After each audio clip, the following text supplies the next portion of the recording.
pag-usapan yung ating theme ngayong araw na 7 episode 4 sa topic na From Beneficiaries to Economic Actors, Strengthening 4Ps Towards Sustainable Livelihoods for the Bangsamoro Women. Attorney, bago natin simulan yung ating usapin ngayon, kumusta po ang MSSD? Alhamdulillah, sa institutional level, patuloy po ang pagbibigay serbisyo batay sa ating iba't ibang mga programa para sa mga vulnerableng sektor sa Bangsamoro. Sa level naman po ng ating mga employees at mga workers na kasama, sinusubukan po natin na ma-ensure ang kanilang mental health and well-being dahil equally important din po yun, no, para sa lahat at para makapagpatuloy ang MSSD sa kanyang adhikain. Attorney, bago yan, nais po natin batiin lahat ng mga nanonood sa atin ngayon, live. Ang daming nanonood. We have 165 viewers sa ating Facebook page ngayon. At syempre po, live din po tayo sa ating Channel 4 and Channel 33 ng Sky Cable, Maguindanao. Dito lamang po sa Cotabato City. Attorney, bago natin simulan yun doon sa ating topic, baka po pwede po kayo makapagbigay ng kahit konting background nitong 4Ps dahil alam natin na iilan ay hindi pa po alam kung ano ba talaga yung kahulugan ng 4Ps dahil ang pagkarinig mo ng 4Ps, ayuda ang agad na pumapasok sa ating mga isipan. Okay. Ang Pantawid Pamilyang Pilipino Program o mas kilala bilang 4Ps, yan po ang primaryang programa ng national government to combat poverty in the Philippines. Maaalala po natin, nag-umpisa ito bilang isang programa lamang ng DSWD or Department of Social Welfare and Development, ngunit dahil nakita po yung kahalagahan nito at yung impact ng 4Ps, ay ganap po itong naisabatas ng Kongreso. No? Mayroon po tayong law ngayon na nag-institutionalize ng Pantawid Pamilyang Pilipino Program. While in the other regions of the Philippines, it's the DSWD that implements the Pantawid Pamilyang Pilipino Program in the Bangsamoro Autonomous Region in Muslim Mindanao, considering that we also exercise po yung autonomy natin as Bangsamoro na nakapaloob sa Bangsamoro Organic Law.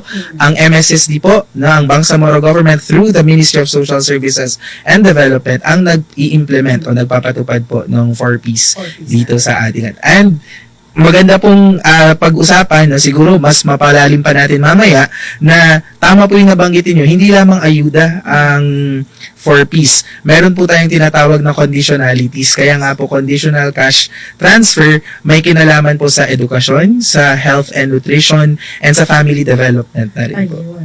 So, yun po sa lahat ng mga tagapakinig at tagapanood po natin. Pwede po kayong sumali sa ating usapin ngayon. Kasali po kayo dahil ito pong programang ito ay dito po yung avenue kung saan pwede po ninyong sabihin kung or may mga suggestion, recommendations, and of course, mga katanungan po natin sa Bangsamoro Governance, specific dito sa ating Bangsamoro Women Commission. At katuwang din po namin ang MSSD pagdating po sa pagbibigay ng welfare ng ating mga kababaihan.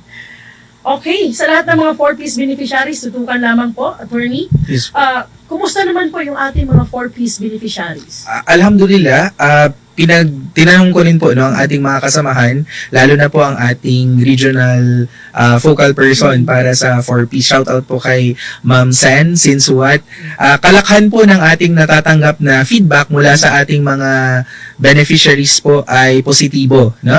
At kung sakali pong meron silang mga grievances, meron po tayong nabuong sistema na kung saan ang mga grievance officers, where all provinces po merong grievance officers, agad po nating nasusolusyonan at natutugunan po ang kanilang mga concerns or grievances patungkol sa 4Ps. Maganda rin po ang nagiging takbo ng 4Ps dahil nakita po natin na in the past years, we have seen 4Ps families na graduate po yung kanilang mga anak from college. Yung iba pa nga po sa kanila ay lisensyado na po, licensed teachers, licensed nurses, licensed social workers, police officers, no? And yung one of the most inspiring stories po, I was able to attend yung Pugay Tagumpay. Yan po ay graduation, yung exit po, no? Graduation. Naalala ko po sa SGA ito noong 2024 at isa po doon sa nakausap ko na trabahador namin sa 4Ps, dati po siyang anak ng isang 4-piece household. Tapos siya ngayon ay isang social worker na at tumutulong na po siya ngayon sa iba pang mga pamilya para yung pamilya naman ng mga yun ang maiahon natin doon sa kahirapan at magkaroon ng livelihood opportunity. Ayan, so yun po, magandang balita yan sir dahil kahit papaano po may mga development doon sa ating mga 4-piece beneficiaries, lalong-lalo na po dito sa BARM.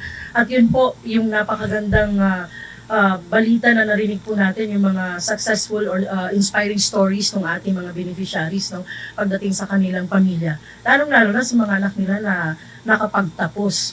At doon din nagkakaroon ng trabaho agad dahil through the 4-piece nakikita natin yung mga potential ng kanilang mga anak. And ngayon sir, no, dito po sa BARM sir, ilan po yung kabuuan ng ating mga Bangsamoro Women 4-piece? Okay po. Bale, may dalawa pong categories, no?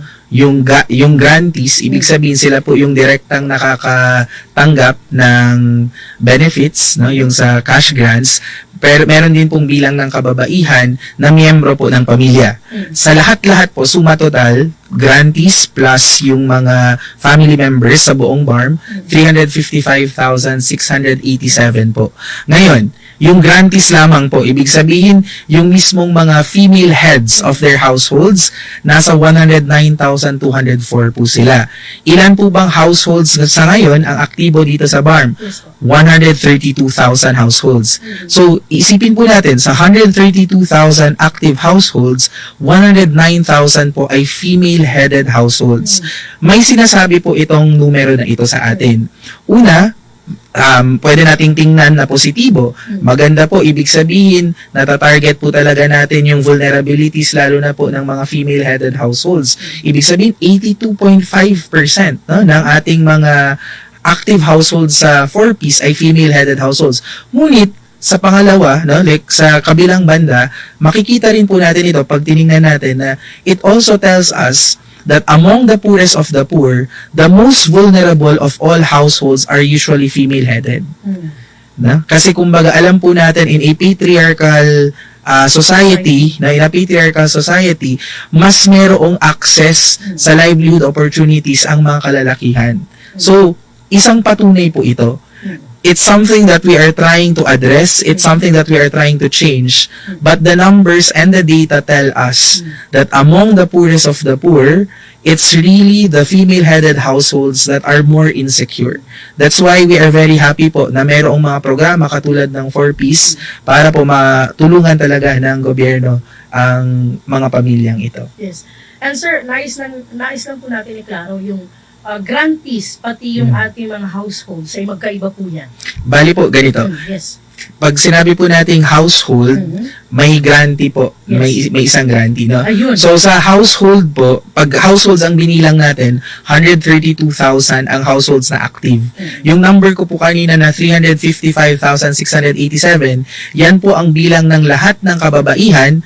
Mapag-grantee man po siya yung nanay halimbawa, o tumata yung head po nung kanilang pamilya at kasama na rin po yung mga babaeng anak na yung mga family members. So all in all po 355,687 pero kung doon po tayo titingin sa households na may 132,000, ang female-headed households po na sila po yung direct grantees ay nasa 109,000 which is 82.48% po of the total households. Yes. And sir, mapunta naman po tayo doon sa paano po sinisecure ng 4-piece, hindi lang po sa cash assistance, no? Kasi karamihan po talagang doon nakasalalay yung kanilang hanap buhay at yung kanilang pang-araw-araw na sustento sa kanilang pamilya. Paano po sinisecure ng 4-piece, hindi lang cash assistance, kundi may malinaw na pathway papunta po doon sa community-based enterprise or cooperatives para sa ating mga Bangsamoro women? May documented model po ba tayo sa ating communities na pwedeng gawing benchmark? Yes po. Maraming salamat po sa katanungang iyan. Unang-una po, ang ating mga households ay case managed. No? Pag sinabi po natin case managed, ay kada buwan ay binibisita sila ng ating mga pinakamasisipag at pinakamagigiting na mga field workers, mga city links natin at municipal links po natin across the Bangsamoro region. Una po sa education side, yung mga bata po ine-ensure natin, lalo na yung mga monitored children natin, no, na mga anak ng mga 4Ps beneficiaries natin, ay pumapasok po sa paaralan nila. So may education component po, conditionality. Pangalawa po, yung sa health and nutrition, ginagarantiya po at chinecheck po ng ating mga field workers kung napapabakuna halimbawa yung mga bata, at halimbawa, lalo na po kung may pregnant mother o di kaya lactating woman, dapat po ay nakakadalaw din po siya sa rural health unit. Minamonitor din po ito ng ating mga workers. At pangatlo, no, mahalaga din pong component yung tinatawag nating family development sessions, na kung saan lahat ng mga iba't ibang mga isyong panlipunan natatalakay. O di kaya minsan po yung mga basic needs like halimbawa hygiene, ay yung mga ganyan pong bagay natatalakay po. Responsible parenting na pag-uusapan din naman. All these conditionalities, no, lead to the hopefully yung enhanced po na capacity ng ating mga 4Ps households and beneficiaries. Nabanggit nyo po kanina paano po nagkakaroon ng parang thinking na nasa enterprise na po na level. Ito pong nabanggit natin na education, health and nutrition, and family development sessions ay bahagi ng mas malaki pa pong yung holistic approach natin, na kung saan ang layunin talaga natin overall ay mapataas ang antas ng well-being ng pamilya. So meron po tayo, ma'am, no, nung halimbawa kung bagong 4Ps household na endorse po kayo o na-enroll po kayo, ikaw po ay nag-undergo ng tinatawag nating SWIDI. Yan po ay parang assessment ng social well-being mo po, no? At ang umpisa po dyan ay may mga levels po dyan, at ang gusto po natin ay maging self-sufficient ang ating mga beneficiaries. Pag sinabi natin self-sufficient, meron na po silang pansariling kakayanan upang magkaroon ng livelihood nila at maitawid po ang kanilang pamilya, no, ng marangal at ng may nakakasapat po na pagkain, na pera rin po para sa pag-aaral, sa health and nutrition, and sa iba pa pong mga mahalagang bagay sa pamilya. At doon, sir, sa mga ginagawa niyo po, maganda yung narinig natin, no, yung talagang sinisecure ninyo na maayos yung kanilang kinalalagyan. Sir, ano yung kadalasan na challenge, no, doon sa nangyayari sa baba? Like, may mga instances na yung mga 4Ps beneficiaries natin ay kukunin lang yung pera, at kasi, diba, minsan, nilulustay lang, inuutang na in advance, no? Kasali din po ba yan sa inyong mga pag-monitor? Yes po. Yung mga ganung bagay po, nakaka-capture po natin sa case management natin. Ayun. At sa maganda po actually yung social work perspective or yung social work lens, no? Dahil pag halimbawa nakikita natin na medyo hindi wala sa tamang direksyon po ang ating kliyente, meron po tayong tinatawag na intervention plan. Paano po ba natin maisa sa ayos? Ano po ba yung mga interventions? Kailangan po ba niya magkaroon ng session para mas makapag-usap kayo? Kasi yung sinabi mo po, no, ngayon nauuso po yung mga online gambling, yung mga ganyan. No? So, I can only surmise as well that it's happening on the ground.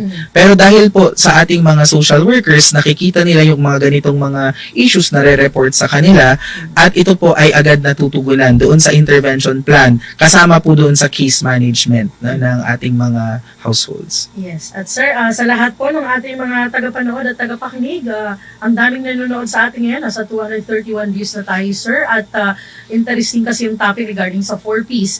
And mayroon pong comment dito from Lanao del Sur. Assalamualaikum, watching from Sagiran, Lanao del Sur. Alhamdulillah, malaking naitutulong po ng programa ninyo sa 4Ps sa mga estudyante, no? Lalong-lalo na po yung kulang ng financial ang mga parents. And speaking of financial, no, sir, itong ating 4Ps po ba ay talagang pang-ayuda lang? Paano nyo po tinitake? Kasi minsan kapag ka makarinig ka ng 4Ps, ay nandyan na, nahulog na yung pera, at iilan lamang ito sa mga nababasa natin sa social media, like yung 4Ps nila ay hindi na nila makukuha dahil nakasanla doon sa kapitbahay, sa kakilala. Maganda po siguro opportunity dahil marami pong viewers dito, no, hindi lamang sa radyo, sa TV at saka sa Facebook Live. Kung meron po tayong mga 4Ps household beneficiaries na nanonood, kung meron po tayong mga community leaders na nanonood. Sana po ipagbigay alam natin sa lahat na illegal po, no, labag sa batas ang pagsasanla ng cash cards po ng ating mga 4Ps beneficiaries. In fact, nag-release na rin po ang National Project Monitoring Office po ng Management Office rather ng 4Ps ng pagbabawal dito, at ito po ay sinusunod din natin dito sa Bangsamoro Autonomous Region in Muslim Mindanao. Ito po ay maaaring maging ground ng pagkaalis, no, pagka-delist ng isang beneficiary household doon sa programa, dahil hindi po maaari na ang buwis ng taong bayan ay napupunta po pala sa mga loan sharks o di kaya doon po sa mga, minsan po kasi natanong nyo kanina sa mga issues, may mga narinig din po tayo minsan na may mga local leaders, no, na kinukuha yung may porsyento parang ganyan. So, yung mga ganyan pong pamamalakad, wala pong puwang yan, walang space ang 4Ps para sa ganyan. Maawa po tayo sa ating mga kababayan at maawa rin po tayo sa bawat Pilipino na tumutulong dito sa 4Ps through their taxes, no? Through paying their taxes responsibly. Oo. At alhamdulillah sir, no, dahil ginagawa nyo ng paraan na talagang ma-secure na sa kanila lang yung kanilang Yes po. passports. Oo. And sir, meron na po ba tayong case na gano'n na nangyari sa ating mga beneficiaries? In the past, meron na rin po. And nade-delay. And hindi lang po siya sa BARM, no?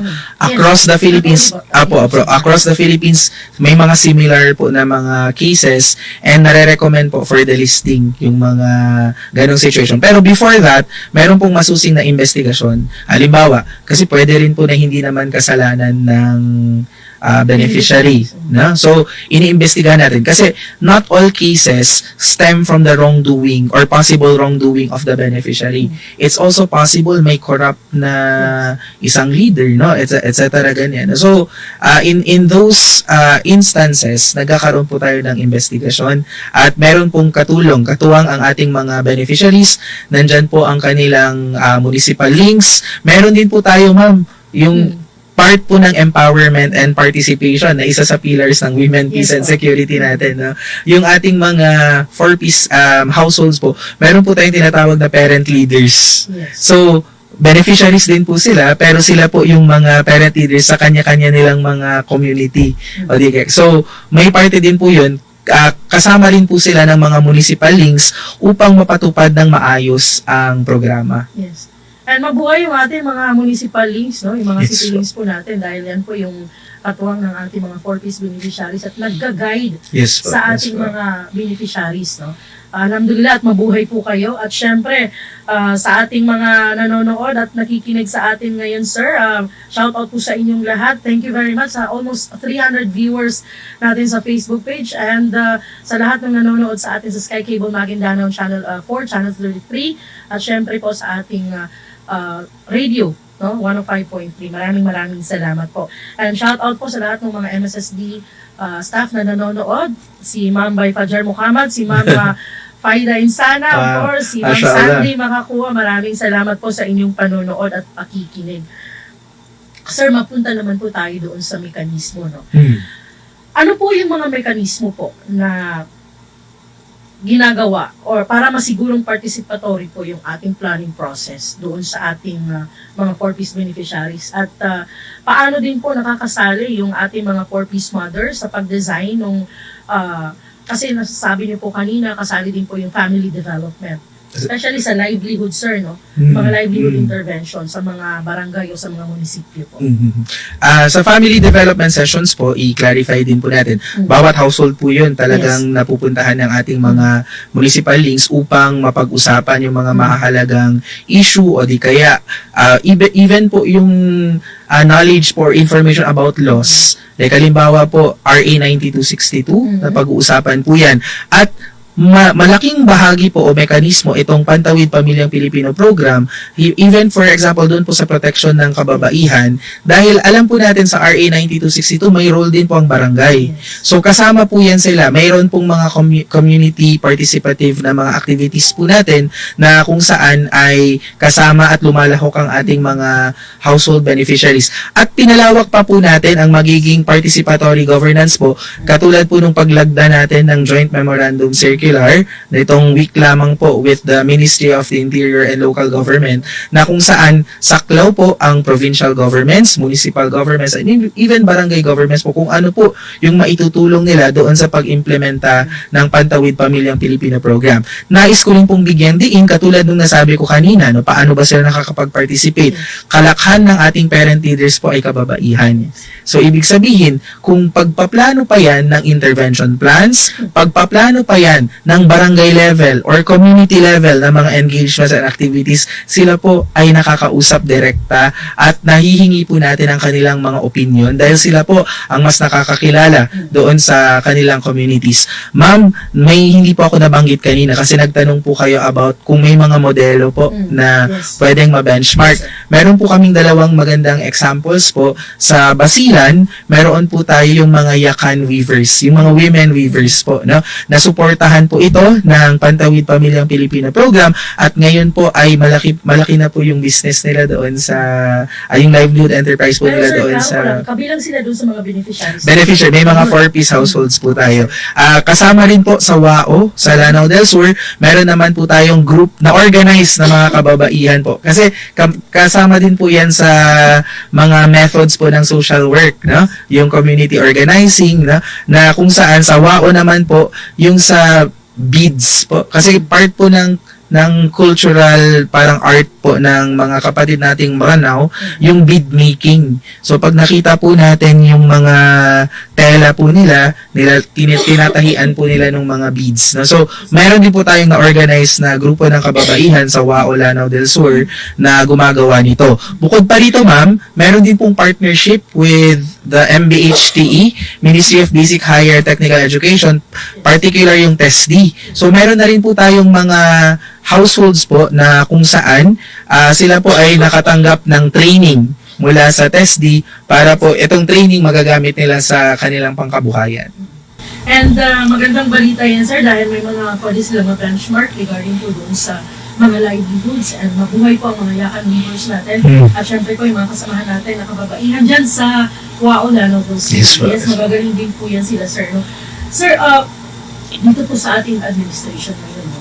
Ano po yung measurable indicators po natin na nagpapatunay po na ang 4-piece beneficiaries po natin ay nagiging economic actors, lalong-lalo na doon sa increase ng kanilang income, no?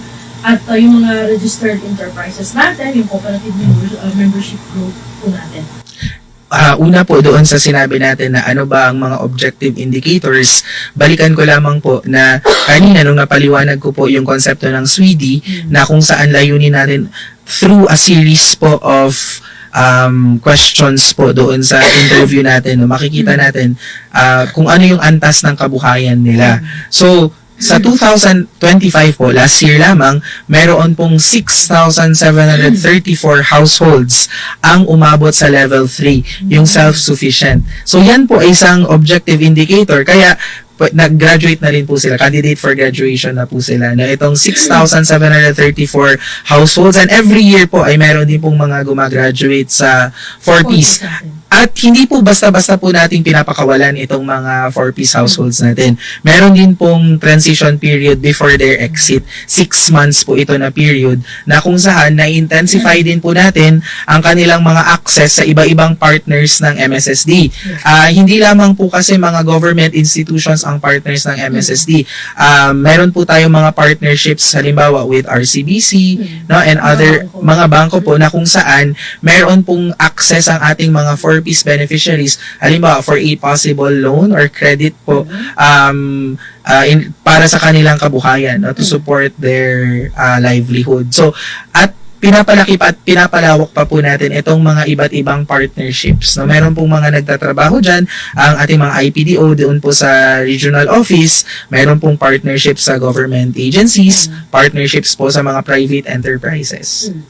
And sir, napakagandang balita yan dahil kahit papaano po nakikita natin, no, yung direction ng ating mga 4-piece beneficiaries na hindi lamang nagtatapos doon sa pagbibigay sa kanila ng kanilang mga cash assistance and yung todong suporta ng MSSD sa ating mga 4-piece beneficiaries ay hindi niyo po sila pinapabayaan na hanggang bigay lang dahil doon sa pagmomonitor pa lang, no, doon sa pagtingin kung paano natin ma-secure yung kanilang kabuhayan na maging masustain, no? And sir, doon po sa nabanggit niyo na graduation, kasi di ba, karamihan may mga conception na, hay, forever akong 4-piece beneficiaries. Hindi po yan dahil mayroon pong graduation na ilang years po ba sir yung ating mga beneficiaries na makakatanggap nito? Yes po. Ang nasa batas po, nasa ilalim ng batas ay may 7 years po. No? So, ibig sabihin dun sa within the 7-year period, challenge din po sa ating workers and sa ating mga program implementers na mapaangat ang well-being within that period.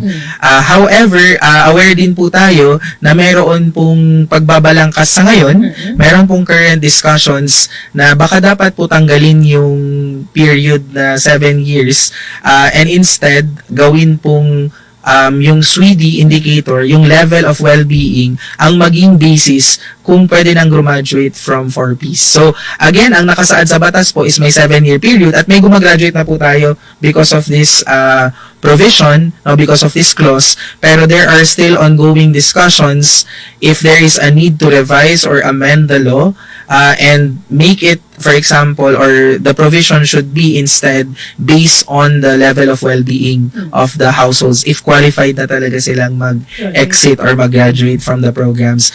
Isa rin po kasi ma'am, kaya po pumirma po tayo doon sa JMC with the MILG ay we also understand the risk na baka pag graduate sila, pwede silang mag-slide back into poverty. So kaya po katuwang natin ang mga local government units para po masuportahan naman nila ng kanilang mga local programs, no, para po magpatuloy ang pag-unlad ng pamumuhay ng ating mga 4Ps beneficiaries. Okay sir, for the benefit of ating mga tagapanood at tagapakinig, no, baka po pwede po kayo makapagbigay ng kahit konting background lang po sa kakatapos lang na permahan, no, ng JMC po, Joint Memorandum Circular with the MILG. Ano po ba ang nakasaad po sa permahan na ito? Opo. Bale, gaya po ng nabanggit natin kanina, while ang primary implementer po ng 4Ps ay MSSD, nakikita po natin by design, no? Ganito rin po ang appreciation sa national government. So, in all administrative regions, there's already a counterpart joint memorandum circular issued by the DILG and the DSWD. So, dito naman sa Bangsamoro, dahil po autonomous tayo, ay hindi po yun applicable sa atin. Kaya po ay nagpartner din po si MSSD at si MILG para magkaroon po ng legal na mekanismo na kung saan makakatulong po directly as partners ang ating mga local government units, no, doon sa pagbibigay ng tulong, suporta sa ating mga graduating mga beneficiaries, mga partners po natin, no, na clients po sa 4Ps. Yes, at magandang balita yan sir dahil katuwang yun na po ang ating LGUs doon sa pagtingin sa ating mga 4Ps beneficiaries sir, no? And sir, mapunta po tayo doon sa nabanggit niyo na 7 years lang. Is there a chance na ma-extend yung ating mga 4Ps beneficiaries? Kasi may mga iilan na ay dapat forever akong nandyan dahil forever akong naghihirap. Paano yun, sir? At tinitingnan din, again, yung mga ganitong kaso po na halimbawa pag sinabing forever naghihirap, etc., nire-review po natin yan. Kasi meron po tayong tinatawag na Kilos Unlad na social case management system. Ang goal niya po talaga is you provide the necessary interventions to really elevate the well-being of the family. And if we see cases na parang ang tagal na masyado at hindi pa rin umuunlad ang kanilang well-being, we subject that for review. Kasi, ibig sabihin, the interventions are not working. So, we have to understand what's not working, what's the reason. So, doon po natin tapos magkakaroon po ng appropriate action on the part po of the worker concerned, on the part po of the case manager concerned po, no, para po matugunan natin ang issue, yung root cause. Hindi po natin sila basta-basta pababayaan lamang, no. Aalamin natin what are the reasons for the perceived failure and what can we do more to address, no, the situation at hand. Sir, ilan na po ba yung porsyento ng mga nag-exit sa ating mga 4Ps beneficiaries na talaga nakikita natin na umuunlad na o umuusad yung kanilang kabuhayan?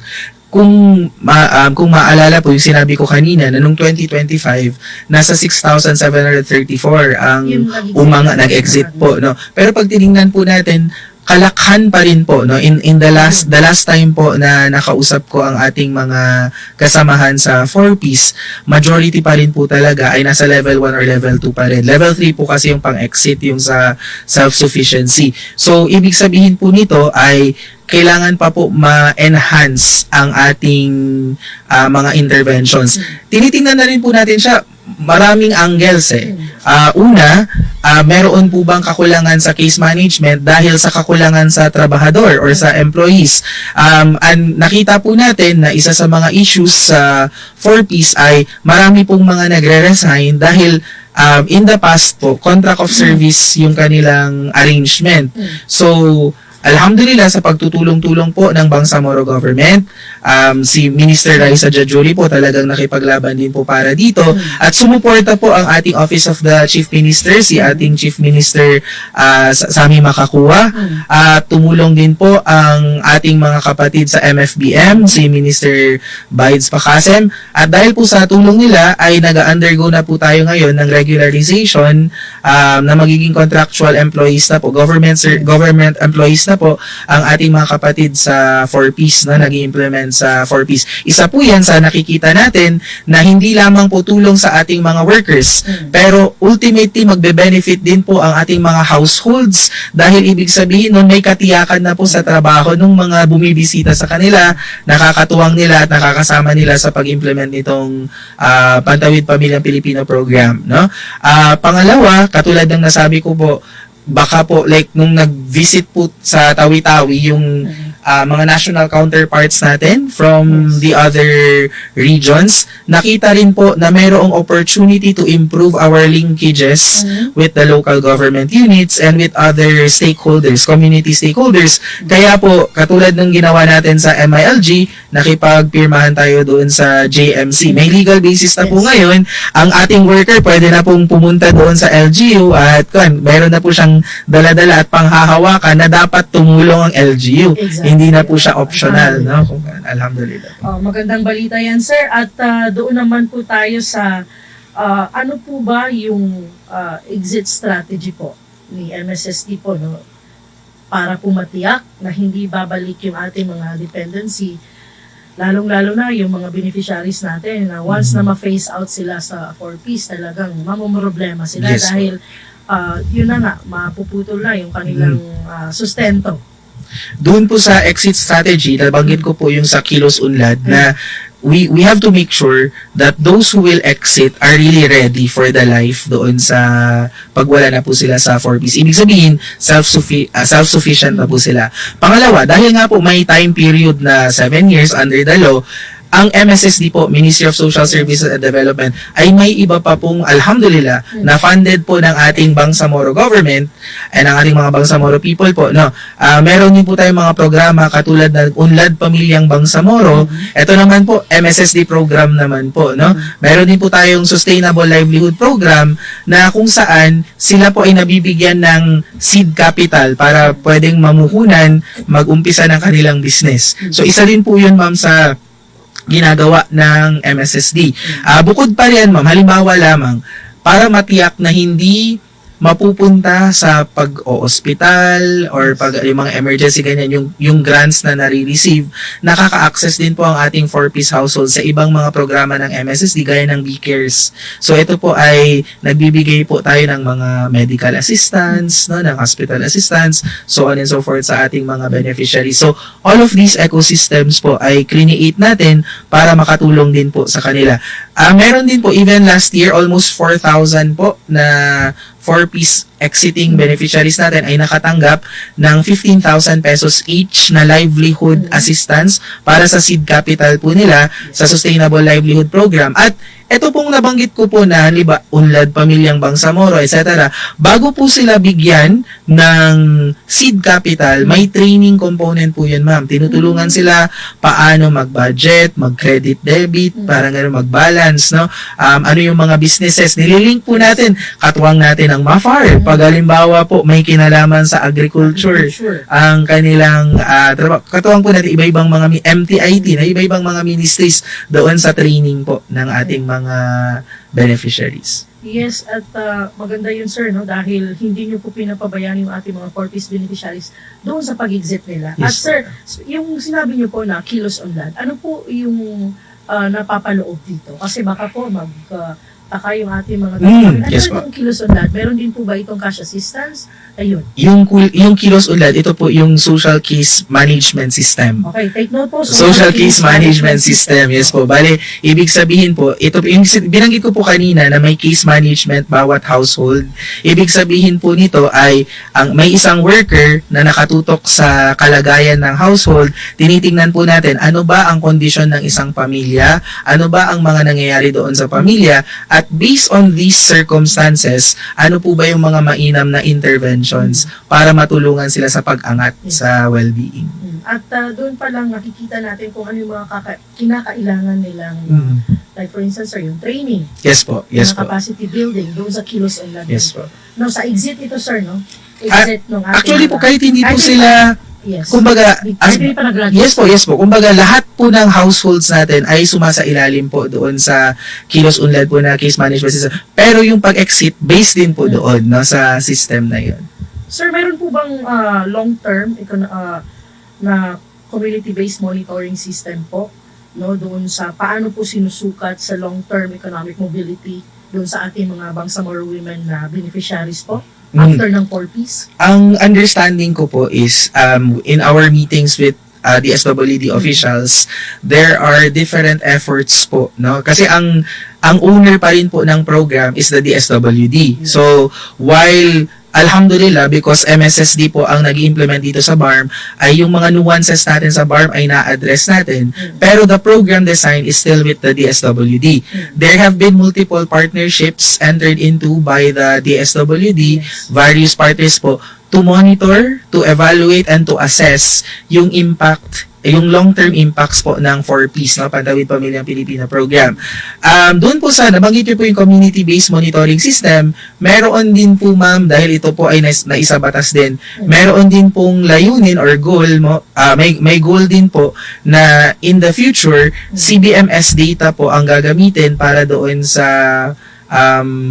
paglilista kung sino po ang dapat na mga vulnerable and poorest of the poor households. Dati po kasi listahanan yung ating system. Pero apart from this, nakausap ko po kahapon ang ating 4-piece focal person po dito sa regional office natin sa BARM, at nagsabi po siya na maganda rin po magkaroon ng economic-based monitoring system po sa 4-piece. Ito po ay bahagi ng mga discussions for the future din po ng 4-piece. Katulad na rin po ng panukala o mungkahi po, no, na instead po maging focus po doon sa conditional cash transfers, baka po meron ding space or opportunity na mas mapalawak din po yung space for na maging livelihood centric ang 4-piece. Mas mapalakas pa po yung doon sa pag-center sa livelihood, sa source ng kabuhayan po ng pamilya.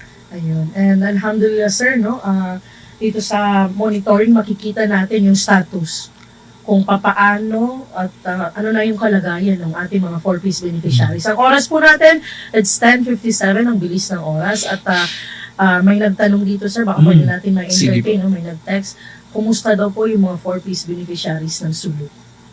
Ang mga kapatid po natin, well, unang-una syempre kung tayo lang po sana ang maitatanong, ay gusto natin kasama pa rin natin ang probinsya ng Sulu at hindi natin sila nakakalimutan.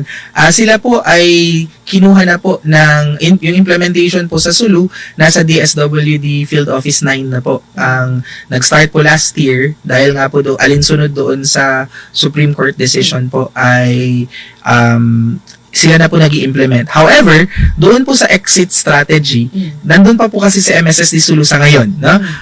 Pinag-uusapan pa po yung transition ng Sulu, may bigger discussions pa po between and among MSSD, DSWD, and the provincial local government unit of Sulu, along with all municipalities in municipal local government units in Sulu, ay si MSSD Sulu pa po ang nandoon. Wala pa pong mga municipal social workers na sarili nila ang mga LGUs sa Sulu. So dahil dito po, when it comes to exit strategy sa 4-piece, malaking bahagi pa rin po ang role ni MSSD. pwede pa rin pong ma-enroll sa UNLAD, halimbawa, o di kaya sa SLP, parang ganun po. Yung mga programa natin. Ngayon po meron tayong D-Cares doon sa Sulu. Although, ang pinapangambahan nga po natin ay, dahil nga po dito sa decision, ay magfe-phase out din po. Na magta-transition din po talaga ang ating office sa Sulu.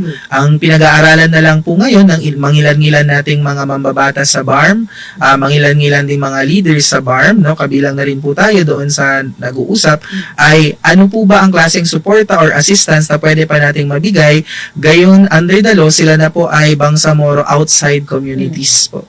Like sa outside the Bangsamoro po. No? Yes, alhamdulillah. At kahit pa paano, sir, no, hindi po natin pinapabayaan ang Sulu kasi kahit pa paano po ma-exit transition time po sila, no, na ita-turn over sa ating Region 9. And nais po natin na batiin lahat ng mga Tagalanaw del Sur.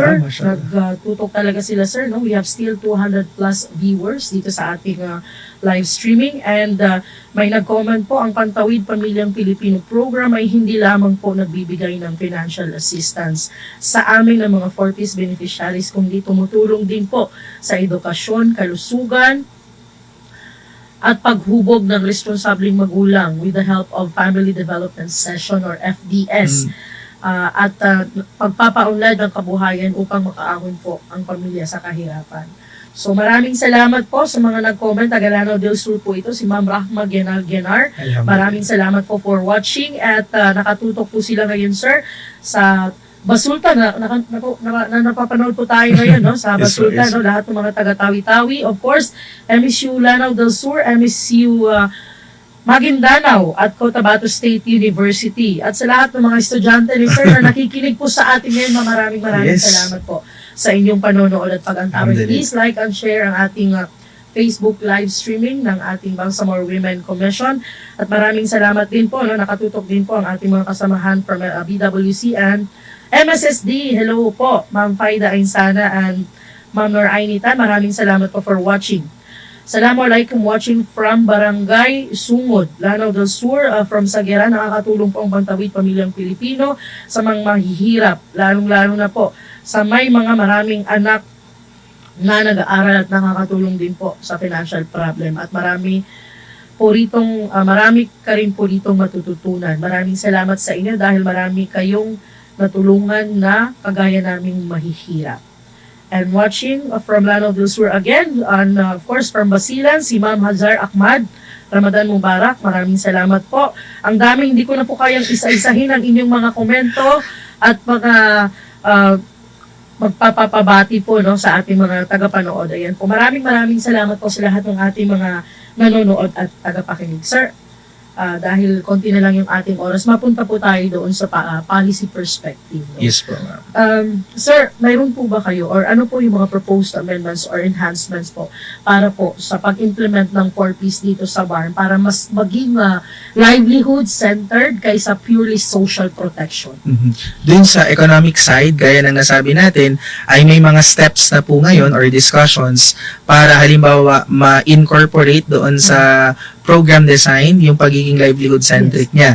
Pero apart from this po, nanood din po ako ng news kagabi and Senator Loren Legarda as the Vice Chairperson po of EDCOM 2, no, shared her perspective na dapat po amendahin din po yung sa 4Ps law at ma-incorporate po hanggang college yung support na ma-ensure po yung mga slots po sa ating state universities and colleges ng mga 4Ps, yung mga students po na galing sa mga 4Ps household. So, malaking bagay po yun because a study showed na pag may ganun pong klaseng motivation, ay mas lalo pa pong magsusumikap na makatulong po sa kanilang sarili, no? Ang mga households partners po natin na sa 4Ps. Yan, sir. At dahil dyan, sir, no, gustuin man natin na ma-extend pa yung ating oras. Napaka-iksipo ng ating isang oras, no, dahil ang ganda ng ating talakayan dahil maraming naging interesado na makinig at yung matutunan nila sa kung ano ba yung mga pwede pang malaman about sa 4Ps.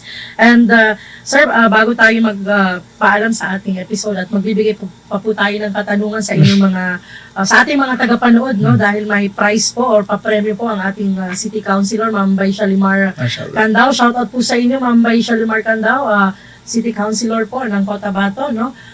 naghandog po siya ng mga hijab na ipamimigay dito sa Mashallah. ating question and answer. Dahil kung nakinig kayo, doon natin po huhugutin yung ating mga katanungan dito sa ating talakayan ngayong umaga. Sir, mensahe po sa ating mga tagapakinig at sir, bago yan, nagpapasalamat po on behalf of our chairperson, Ma'am Hadja Bainon Caro. Maraming salamat po sa pagpapaunlak ng ating imbitasyon at salamat na din po sa ating buting minister, Honorable Minister Attorney Raisa Jajuri, na walang sawang sinusuportahan po ang BWC pagdating po sa pag-share ng ating mga information sa MSSD BARM at sa lahat ng bumubuo po ng MSSD. Kay Ma'am Deputy Minister, Ma'am Noraini Tan po. Yes Sir. po. And you can expect po the continued support of the Ministry of Social Services and Development, lalo na po with Ma'am Raisa Kaaini po, no, leading the way for MSSD. Siguro po kung panghuling mensahe, unang-una po ang ating commitment sa ating mga Bangsamoro communities na patuloy po ang Ministry of Social Services and Development, 4Ps man yan o iba pang mga programa handog ng MSSD, patuloy po ang aming commitment na tutugon po tayo sa mga problema, tutugon po tayo lalo na sa mga pangangailangan ng ating mga vulnerableng sektor. Nagpapaabot din po kami ng aming pangungumusta. Nasa thoughts pa rin po natin ang ating mga kapatid sa Sulu na naapektuhan po nung sinking incident po. Sana po mapanagot po natin no, sa ilalim ng batas yung mga responsable dito. Nasa thoughts and prayers din po natin ating mga kapatid sa Barangay Lamihon sa Bungaw na nagkaroon po ng fire incident. Natulungan din po natin sila. Makakaasa po kayo na nandirito po ang MSSD at patuloy po natin i-monitor. Nandyan po ang ating Provincial Social Welfare Development Officer na si Ma'am Belinda Adil na talaga pong hands-on. No? Isa pa pong gusto kong banggitin, ma'am, ay dahil sa pag-invite nyo po sa Bangsamoro Women Commission, makakaasa rin po kayo na yung mga programa ng MSSD ay may contribution po directly sa mga pillars ng women, peace, and security. Napag-usapan po natin ang participation na kung saan ang kalakhan ng kababaihan ng mga beneficiary partners natin ay kasama po sila lagi sa mga diskusyon kung ano ang nararapat na interventions. Nandyan po ang protection, nabanggit po natin kanina yung sa anti-VAUSI at naroon din po no, even po yung sa prevention and protection side po. No? Bilang panghuli, nananawagan ako sa lahat ng ating mga kapatid na nanonood, na sumusubaybay, please keep us accountable. Ibig sabihin nun, kung meron po kayong nakikita o nakikita na pwedeng ma-improve, if meron po kayong nakikita mga issues and concerns or grievances on the ground, as we implement not only 4Ps but all the other programs, because these are amana to us. Natutunan dito ko kay Kaaini. Yes, These are amana. Trust po ito sa atin ng taong bayan. Please po contact us. Don't hesitate to message us doon sa ating mga Facebook page po no, sa MSSD. So maraming salamat po sa ating mga kapatid from Bangsamoro Women Commission. Yes, muli po, maraming salamat. Attorney Muhammad Muqtadir Ahmad Estrella, Director General po ng MSSD BARM sa pagbabahagi po ng malinaw na direksyon kung papaano po natin mapapalakas ang 4Ps ay hindi lamang po bilang social protection program, kundi bilang tulay tungo sa sustainable livelihoods, kabuhayan para sa kababaihang Bangsamoro. At dito po sa ating talakayan po ngayon, no, malinaw na ang layunin ay hindi lamang makapagbigay ng ayuda. Tama ba, Attorney? Yes, po. Kundi patatag ng kakayahan, of course, makapagpalago ng kabuhayan at makapagbuo ng mga komunidad na pinangungunahan ng mga empowered na kababaihan natin, lalong-lalo na yung ating mga mothers out there, no? Ang tunay po na sukatan po ng ating tagumpay ay hindi lamang po kung ilan ang nabigyan ng tulong, kundi kung ilan po ang mga naging negosyante, ang membro ng kooperatiba, yung aktibong pakikilahok sa pag-unlad, no, sa ating komunidad, at lalong-lalo na po yung pagbabago ay nagsisimula sa oportunidad, ngunit ito ay lumalago sa partisipasyon, kaalaman at kolektibong pagkilos. Once again, MSSD BARM, maraming salamat, sir.